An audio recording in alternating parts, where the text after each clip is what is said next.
ওকে, আগের ভিডিওতে দেখিয়েছিলাম পার্ল একটা আমি ভেতরে হোপফুলি পাবো। পেয়েছি একটা pearl. This is the pearl, যেটাই ওয়েস্টারটার ভিতর ছিল।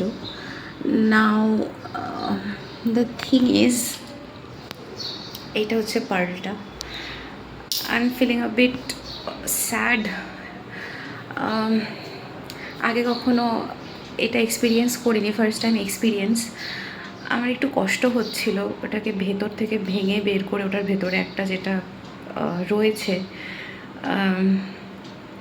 আমার এটার জন্য একটু স্যাড লেগেছে। মেবি আমি আর নেক্সট টাইম থেকে কিনবো না এরকম ধরনের জিনিস। আমার খুশি হওয়ার জায়গা, মানে যে খুশিটা আমার ফার্স্ট ভিডিওতে ছিল, পেজের যতটা এক্সাইটেড ছিলাম, সেকেন্ড ভিডিওটা বানানোর সময় আমার মনটা একটু খারাপ লাগছে।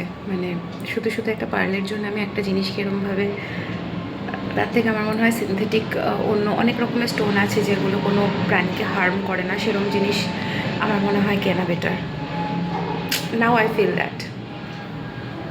হাউএভার জিনিসটা ভালো ছিল, যারা এনজয় করবে তাদের জন্য ভালো কথা, বাট আমার খুব একটা ব্যাপারটা, দিস ইজ দ্য থিং।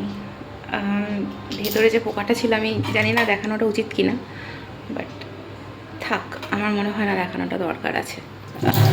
যারা জানে তারা জানে এটার ভেতরে যেটা থাকে, যে মাংসওয়ালা একটা ব্যাপার থাকে, that was there and I am feeling a bit sad. Okay.